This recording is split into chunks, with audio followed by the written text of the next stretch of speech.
Welcome to JK study centre. JK study centre रे आपण मानकु स्वागत। आज आम फोर्थ सेमिस्टर कोर कोर्स 9 साहित्य तत्व प्राच्य और पाश्चात्य विषय आलोचना करवा। तो प्रथम यूनिट रे आमर अछि रस और ध्वनि।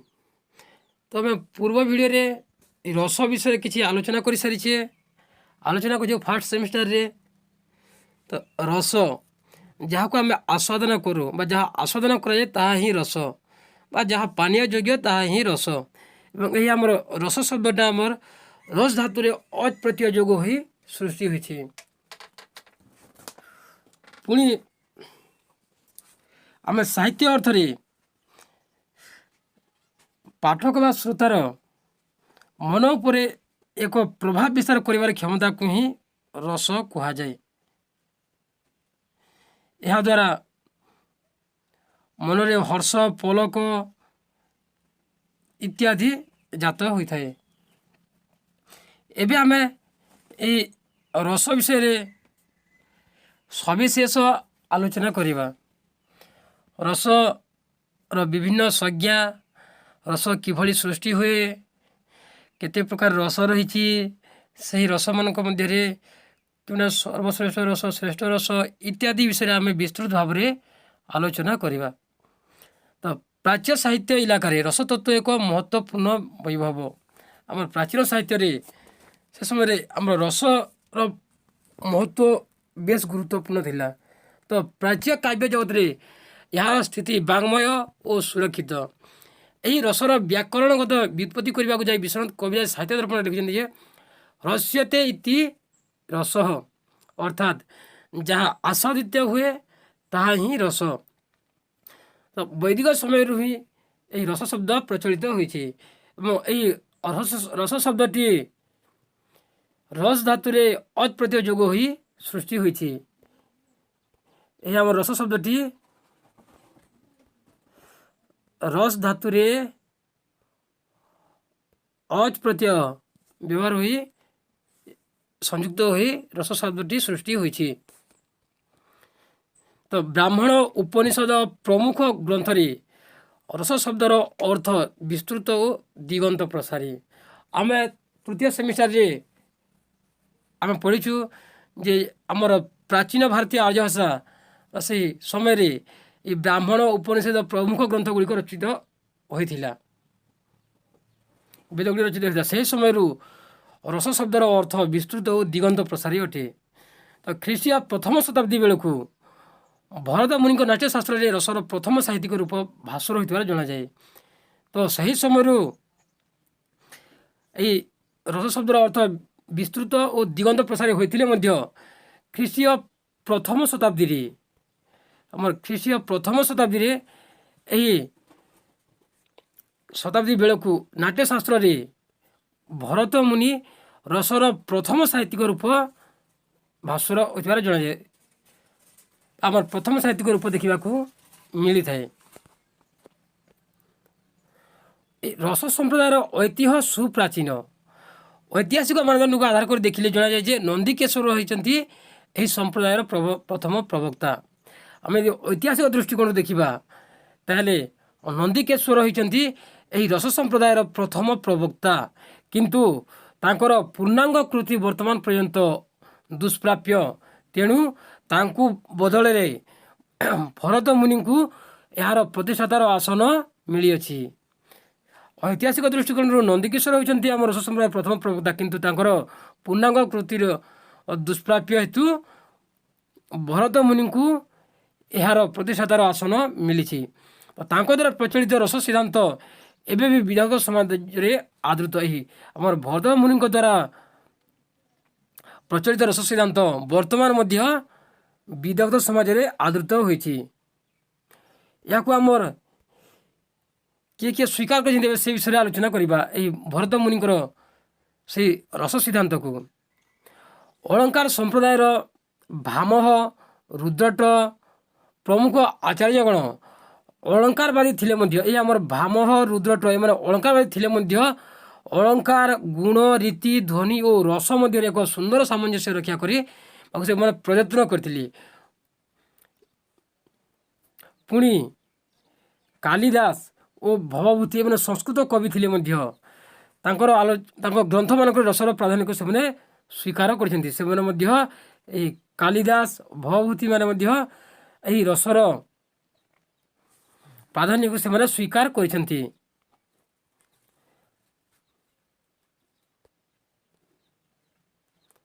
तांको परे अभिनव गुप्त और राजा भोज रस संप्रदायर विशिष्ट पोषक करथिले पोषक थिले एवं भोजों दृष्टि जे अलंकार विभाव अनुभाव और व्यभिचारी भाव द्वारा उद्दीप्त हुई रसत्व को प्राप्त हुए। भोजों दृष्टि रसत्व किपरि प्राप्त होते जे अलंकार विभाव अनुभाव और व्यभिचारी भाव द्वारा उद्दीप्त हुई रसत्व को प्राप्त हुए। पुणी मम्मट काव्य प्रकाश लिखिं मम्मट भट्ट तांकर काव्य प्रकाश से रसर गुरुत्व को स्वीकार कर लिखिं रसा स्वादान संभूतम आनंदम। पुणी रस संपर्क में काव्यानुशासन कहुई जे सद्य रसा स्वाद जन्मा निरस्त वेद्यंतरा ब्रह्मा स्वाद सदृशी प्रीतिराहानंद। काव्यानुशासन पुणी लिखाई। पुणी आम साहित्य दर्पणकार विश्वनाथ कविराज रसवादर सर्वश्रेष्ठ प्रवक्ता कहे थे। आम साहित्य दर्पणकार विश्वनाथ कविराज को रस संप्रदायर रसवादर सर्वश्रेष्ठ प्रवक्ता बोली कहे थे विश्वनाथ कविराज को। किंतु भरत मुनि होती प्रतिष्ठाता बा प्रवर्तक भरत मुनि।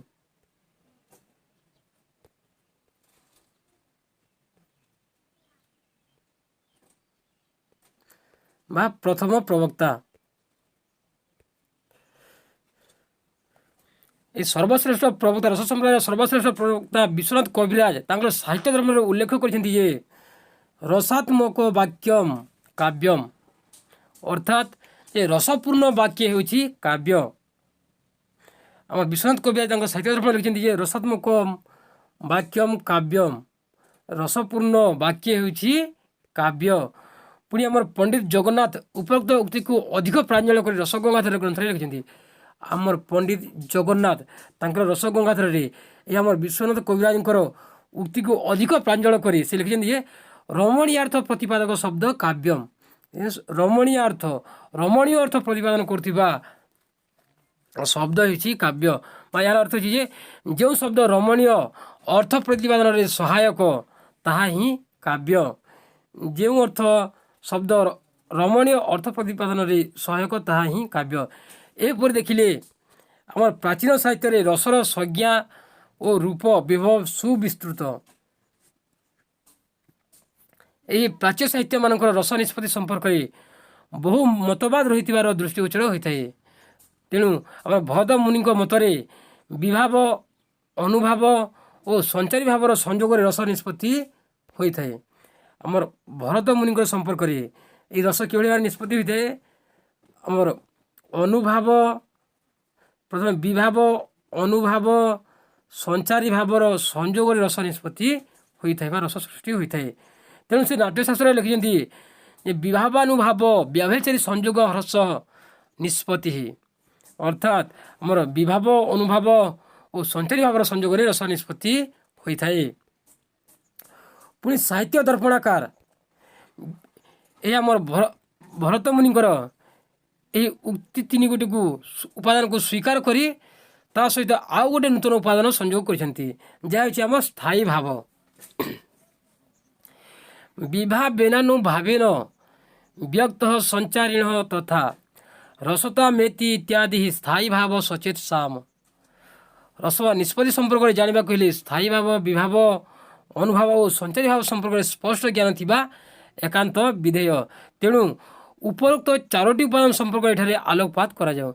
आमर विभाव अनुभाव संचारी भाव एवं स्थायी भाव ये आमर चारोटी भाव विषय जानी पारले आमे रस संपर्क रे आमे विस्तृत भाव में जानी परिबा। ତ ବର୍ତ୍ତମାନ ଆମେ ସ୍ଥାୟୀ ଭାବ ବିଷୟରେ ଆଲୋଚନା କରିବା। ସ୍ଥାୟୀ ଭାବ ସମୀକ୍ଷା ଶାସ୍ତ୍ରରେ ରତି, ହ୍ରାସ, ଶୋକ, ଭୟ, କ୍ରୋଧ, ବିସ୍ମୟ ଆଦି, ଶାନ୍ତି, ଉତ୍ସାହ ଆଦି ସ୍ଥାୟୀ ଭାବର ବର୍ଣ୍ଣନା ପ୍ରାଞ୍ଜଳ ଭାବେ ରହିଛି। ଆମର ସମୀକ୍ଷା ଶାସ୍ତ୍ରରେ ଆମର ସମୀକ୍ଷା ଶାସ୍ତ୍ରରେ ରତି, ହ୍ରାସ, ଶୋକ, ଭୟ ଆଦି ସ୍ଥାୟୀ ଭାବର ବର୍ଣ୍ଣନା ପ୍ରାଞ୍ଜଳ ଭାବରେ ରହିଛି। ଏହି ଭାବ ଗୁଡ଼ିକ ଜୀବନ କାଳ ମଧ୍ୟରେ ମନୁଷ୍ୟଠାରେ ପରିଲକ୍ଷିତ ହୋଇଥାଏ। ଏହା ଆମର ରତି, ହ୍ରାସ, ଶୋକ, ଭୟ, କ୍ରୋଧ, ବିସ୍ମୟ, ଶାନ୍ତି, ଉତ୍ସାହ ଆଦି ସ୍ଥାୟୀ ଭାବ ଗୁଡ଼ିକ ଆମର ମନୁଷ୍ୟର ଜୀବନ କାଳ ମଧ୍ୟରେ ତାର ଜନ୍ମରୁ ମୃତ୍ୟୁ ମଧ୍ୟରେ ଯେକୌଣସି ନିର୍ଦ୍ଦିଷ୍ଟ ସମୟରେ ଗୋଟିଏ ଏହା ଦେଖିବାକୁ ମିଳିଥାଏ। ପ୍ରାଞ୍ଜଳ ଭାବରେ ଏହା ଆମର ସ୍ଥାୟୀ ଭାବରେ ମନୁଷ୍ୟ ମନରେ ପ୍ରାଞ୍ଜଳ ଭାବରେ ଏହା ରହିଛି। ତ ରତି, ହ୍ରାସ, ଶୋକ, ହାସ୍ୟ ହସିବାଟା ଆମେ ସବୁବେଳେ ହସୁନାହୁଁ, କିନ୍ତୁ ଏହି ହସିବାଟା ମଧ୍ୟ ଆମ ମଧ୍ୟରେ ରହିଛି। ଯେତେବେଳେ ଆମେ ସେମିତି କିଛି ଗୋଟେ କଥା କିମ୍ବା କିଛି ଗୋଟେ ଗୀତ କିମ୍ବା କୌଣସି ଗୋଟେ ସେମିତି କଥାବାର୍ତ୍ତା ହେଉ, ତାହେଲେ ଆମକୁ ହସ ଆସିଥାଏ। ପୁଣି ଶୋକ ସେମିତି କିଛି ଜିନିଷ ଆମେ ଦେଖିଲେ କିମ୍ବା ଜାଣିଲେ କିମ୍ବା କିଛି ଅନୁଭବ କଲେ ଆମକୁ ଶୋକ ମଧ୍ୟ ହୋଇଥାଏ, ହାସ୍ୟ ମଧ୍ୟ ହୋଇଥାଏ, ଭୟ ମଧ୍ୟ ହୋଇଥାଏ, କ୍ରୋଧ ମଧ୍ୟ ହୋଇଥାଏ। ଏସବୁ ଆମର ମନ ଭିତରେ ଆମ ଠାରେ ରହିଛି, ପୂର୍ବରୁ ରହିଛି, ସ୍ଥାୟୀ ଭାବରେ ରହିଛି। ତେଣୁ ଏହି ଭାବ ଗୁଡ଼ିକ ଆମର ଜୀବନ କାଳ ମଧ୍ୟରେ ମନୁଷ୍ୟଠାରେ ପରିଲକ୍ଷିତ ହୋଇଥାଏ, ଆମ ମଧ୍ୟରେ ପରିଲକ୍ଷିତ ହୋଇଥାଏ। ଏହି ଭାବର ବିନାଶ ନାହିଁ। ଏହି ଆମର ଭାବର ବିନାଶ ନାହିଁ। ଆମର ଡରିବାଟା କେବେ ବିନାଶ ହୁଏ ନାହିଁ, ଯେତେବେଳେ ମଧ୍ୟ ବାହାରି ଆସେ, କିମ୍ବା ହସିବାଟା, ବିସ୍ମୟ, ଶାନ୍ତି, ଉତ୍ସାହ ଏହି ଭାବ ଗୁଡ଼ିକର ବିନାଶ ନାହିଁ। ଏହା ମନୁଷ୍ୟର ଆତ୍ମା ସହିତ ବାସନା ରୂପେ ସଂଶ୍ଳିଷ୍ଟ ହୋଇ ମନର ଅବଚେତନ ଅବସ୍ଥାରେ ସଞ୍ଜୀବିତ ହୋଇ ରହିଥାଏ।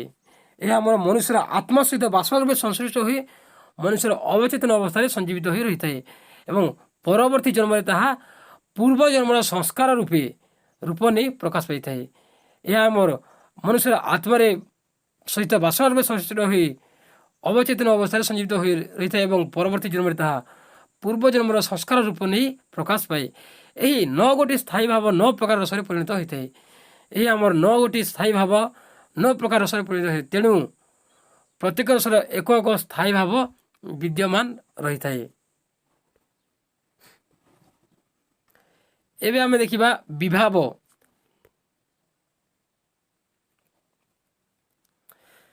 ସାହିତ୍ୟ ଦର୍ପଣରେ ବିବାହର ସ୍ୱରୂପ ଦେଇ କବିରାଜ କହିଛନ୍ତି, ରତ୍ୟାଦ୍ୟୁଦ ବୋଧକ ଲୋକେ ବିଭାବ କାବ୍ୟ ନାଟ୍ୟ।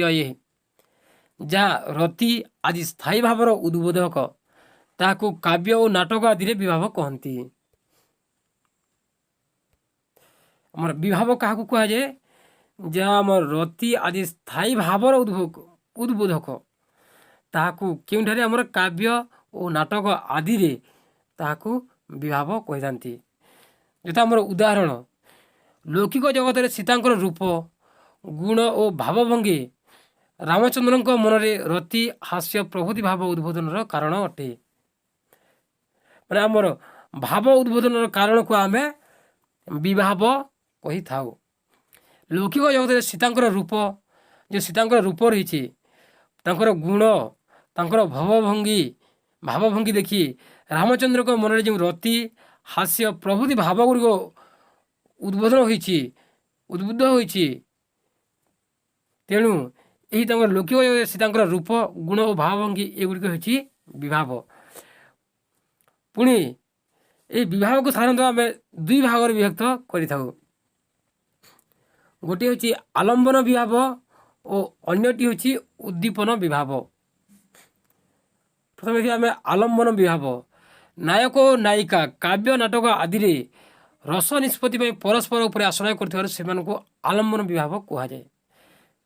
ଆମର କାବ୍ୟ କିମ୍ବା ନାଟକ ଆଦିରେ ନାୟକ ନାୟିକା ନଥିଲେ ସେଥିରେ ଆମର ରସ ନିଷ୍ପତ୍ତି ହୋଇପାରିବ ନାହିଁ। ତେଣୁ ନାୟକ ନାୟିକା କାବ୍ୟ ନାଟକ ଆଦିରେ ରସ ନିଷ୍ପତ୍ତି ପାଇଁ ପରସ୍ପର ଉପରେ ଆଶ୍ରୟ କରିଥାନ୍ତି, ତେଣୁ ସେମାନଙ୍କୁ ଆଲମ୍ବନ ବିଭାବ କୁହାଯାଏ। ଯଥା ଉପେନ୍ଦ୍ର ଭଞ୍ଜଙ୍କ ଲାବଣ୍ୟବତୀ କାବ୍ୟରେ ଲାବଣ୍ୟବତୀ ଓ ଚନ୍ଦ୍ରଭାନୀ ହେଉଛନ୍ତି ଆଲମ୍ବନ ବିଭାବ, କିମ୍ବା ଜୟଦେବଙ୍କ ଗୀତ ଗୋବିନ୍ଦରେ ଜୟଦେବ ଓ ପଦ୍ମା ହେଉଛନ୍ତି ଆଲମ୍ବନ ବିଭାବ। ଉଦ୍ଦୀପନ ବିଭାବ।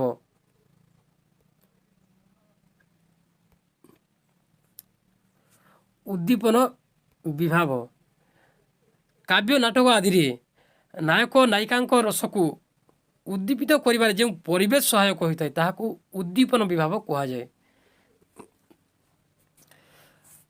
ଆମର ଆଲମ୍ବନ ବିଭାଗରେ ନାୟକ ନାୟିକାଙ୍କୁ ଆଲମ୍ବନ ବିଭାଗ କୁହାଯାଇଥାଏ ଏବଂ ଉଦ୍ଦୀପନ ବିଭାଗରେ ସେମାନଙ୍କ ମଧ୍ୟରେ ନାୟକ ନାୟିକାଙ୍କର ରସକୁ ଉଦ୍ଦୀପିତ କରିବା ପାଇଁ ଯେଉଁ ପରିବେଶ ସହାୟକ ହୋଇଥାଏ ତାହାକୁ ଉଦ୍ଦୀପନ ବିଭାଗ କୁହାଯାଏ। ଯଥା ଆମର ମୁକ୍ତ ସମୀରଣ, ଜ୍ୟୋତ୍ସ୍ନା ପ୍ଲାବିତ ରଜନୀ, ବସନ୍ତ କାଳୀନ କୋକିଳର କୂଜନ ଆଦି ଶୃଙ୍ଗାର ରସର ଉଦ୍ଦୀପନ ବିଭାଗ ରୂପେ ଗୃହୀତ ହୋଇଥାଏ। ଏବେ ଅନୁଭାବ।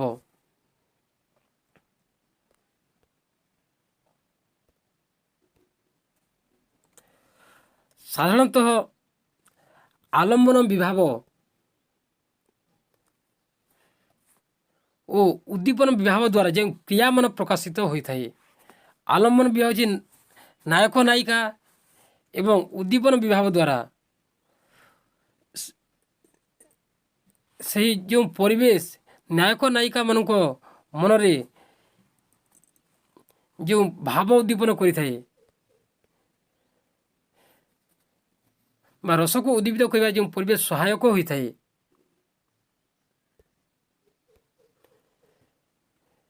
ଏହାଦ୍ୱାରା ଯେଉଁ କ୍ରିୟାମାନ ପ୍ରକାଶିତ ହୁଏ, ଯେଉଁ ରସ ଉଦ୍ଦୀପିତ ହେବା ଦ୍ୱାରା ଯେଉଁ କ୍ରିୟାମାନ ପ୍ରକାଶିତ ହୋଇଥାଏ ନାୟକ ନାୟିକାମାନଙ୍କ ମଧ୍ୟରେ ସେଗୁଡ଼ିକୁ ଅନୁଭାବ କୁହାଯାଏ।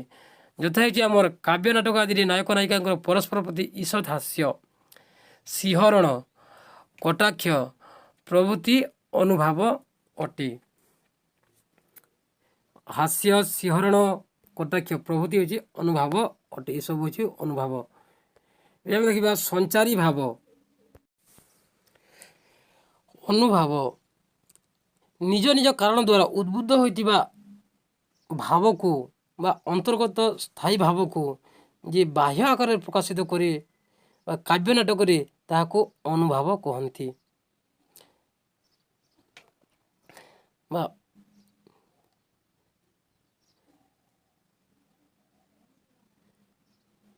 ବିଭାବ ବା କାରଣ ସ୍ୱରୂପ ହୋଇ ସ୍ଥାୟୀ ଭାବକୁ ଉଦ୍ବୁଦ୍ଧ କରିଦିଏ ଏବଂ ଅନୁଭାବ କାର୍ଯ୍ୟ ବା ପରିଣତ ରୂପେ ସେ ସ୍ଥାୟୀ ଭାବକୁ ପ୍ରକାଶିତ ଅବସ୍ଥାକୁ ଆଣିଥାଏ। ଏବଂ କାବ୍ୟ ନାଟକ ଆଦିରେ ନାୟକ ନାୟିକାଙ୍କର ପରସ୍ପର ପ୍ରତି ଈଷତ୍ ହାସ୍ୟ, ଶିହରଣ, କଟାକ୍ଷ ପ୍ରଭୃତି ଏଗୁଡ଼ି ହେଉଛି ଆମର ଅନୁଭାବ ଅଟେ। ଏବେ ଦେଖିବା ଆମେ ସଞ୍ଚାରୀ ଭାବ। ସଞ୍ଚାରୀ ଭାବକୁ କେତେକ ବ୍ୟବଚାରୀ ଭାବ ନାମରେ ନାମିତ କରିଥାନ୍ତି। ଆମର ଏହି ସଞ୍ଚାରୀ ଭାବକୁ କେତେକ ବ୍ୟବଚାରୀ ଭାବ ନାମରେ ନାମିତ କରିଥାନ୍ତି। ସାଧାରଣତଃ ବିଭାବ ଓ ଅନୁଭାବ ବ୍ୟତୀତ ଯେଉଁ ସମସ୍ତ ଭାବ ରସ ଆଡ଼କୁ କ୍ଷଣ ପାଇଁ ଅଗ୍ରସର ହୋଇ କ୍ଷଣକୁ ତିରୋହିତ ବା ବିଳୀନ କରିଦିଅନ୍ତି ତାହାକୁ ସଞ୍ଚାରୀ ଭାବ ବା ବ୍ୟବଚାରୀ ଭାବ କୁହାଯାଏ। ଆମର ସଞ୍ଚାରୀ ଭାବକୁ କେତେକ ବ୍ୟକ୍ତି ଆମର ବ୍ୟବଚାରୀ ଭାବ ବୋଲି ନାମିତ କରିଛନ୍ତି ଏବଂ ସାଧାରଣତଃ ବିଭାବ ଓ ଅନୁଭାବ ବ୍ୟତୀତ ବିଭାବ ଓ ଅନୁଭାବକୁ ଛାଡ଼ିଦେଲେ ଯେଉଁ ସମସ୍ତ ଭାବ ଆମର ରସ ଆଡ଼କୁ କିଛି ସମୟ ପାଇଁ କ୍ଷଣ ପାଇଁ ଅଗ୍ରସର ହୋଇ କ୍ଷଣକୁ ତିରୋହିତ ବା ବିଳୀନ କରିଦିଅନ୍ତି। ଯେମିତି ଆମେ ଯଦି ଆମର ଅଧ୍ୟାପକ କିମ୍ବା ଆମେ ସ୍କୁଲ ଶିକ୍ଷକଙ୍କୁ କିମ୍ବା ଆମେ ଜଣେ ଉଚ୍ଚ ବର୍ଗର ଅଫିସରଙ୍କ ସହିତ ଆମେ ଯଦି ସାକ୍ଷାତ କରିବାକୁ ଯାଉ ସେତେବେଳେ ଆମର ମନରେ କିଛି ଡର ବା ଭୟ ଜାଗ୍ରତ ହୋଇଥାଏ କିମ୍ବା ଆମର ଖୁସି ମଧ୍ୟ ଜାଗ୍ରତ ହୋଇଥାଏ। ସେ ଖୁସିରେ ଆମର କେବଳ କିଛି ସମୟ ପାଇଁ ଯେଉଁ ଆମର ଡର ସୃଷ୍ଟି ହୋଇଥାଏ, ଭୟ ସୃଷ୍ଟି ହୋଇଥାଏ, ସେହି ଭୟ ମଧ୍ୟ କିଛି ସମୟ ପାଇଁ ଏହା ଆମର କିଛି ସମୟ ପାଇଁ ଅଗ୍ରସର ହୋଇଥାଏ ଏବଂ ତାହା ଶୀଘ୍ର ପୁଣି ବିଲୀନ ହୋଇଥାଏ। ତାହାକୁ ସଞ୍ଚାରୀ ଭାବ ବା ବ୍ୟବଚାରୀ ଭାବ କୁହାଯାଏ। ଏହି ଆମ ସଞ୍ଚାରୀ ଭାବ ବା ବ୍ୟବଚାରୀ ଭାବ 23 ପ୍ରକାର ବୋଲି ସାହିତ୍ୟ ଦର୍ପଣରେ ବର୍ଣ୍ଣିତ ରହିଛି। ତ ସେଗୁଡ଼ିକ ହେଲା ଯେ ନିର୍ବେଦ, ଆବେଗ, ଦୈନ୍ୟ, ଶ୍ରମ, ମଦ, ଜଡ଼ତା, ସ୍ୱପ୍ନ, ମୋହ, ଉଗ୍ରତା, ଆଳସ୍ୟ, ଅପସ୍ମାର, ଗର୍ବ, ମରଣ, ଅବହିତା, ନିଦ୍ରା, ଅମର୍ଷ, ଶଙ୍କା, ଉନ୍ମାଦ, ଔତ୍ସୁକ୍ୟ, ବ୍ୟାଧ, ମତି, ସ୍ମୃତି, ହର୍ଷ, ଅସୂୟା, ଲଜ୍ଜା, ସନ୍ତ୍ରାସ, ବିଷାଦ, ଧୃତି, ଚପଳତା, ବିତର୍କ, ଗ୍ଳାନି, ଚିନ୍ତା, ସ୍ଥାୟୀ ଭାବମାନଙ୍କର ପୂର୍ବୋକ୍ତ 33 ବିବେଚନୀ ଭାବର ଆକସ୍ମିକ ଭାବେ ଆବିର୍ଭାବ ଓ ବିଲୟ ହୋଇଥାଏ। ଏହିସବୁ ଭାବ ଗୁଡ଼ିକ ଆକସ୍ମିକ ଭାବରେ ଆବିର୍ଭାବ ଓ ବିଲୟ ହୋଇଥାଏ। ତ ଏହିପରି ଭାବେ କାବ୍ୟ ନାଟକ ଆଦିରେ ନାୟକ ନାୟିକାଙ୍କର ବିଭାବ ଅନୁଭାବ ଓ ସଞ୍ଚାରୀ ଭାବ ସଂଯୋଗରେ ହୃଦୟ ଭିତରେ ସ୍ଥାୟୀ ଭାବର ସତ୍ତ୍ୱ ପ୍ରାପ୍ତ ହୋଇଥାଏ।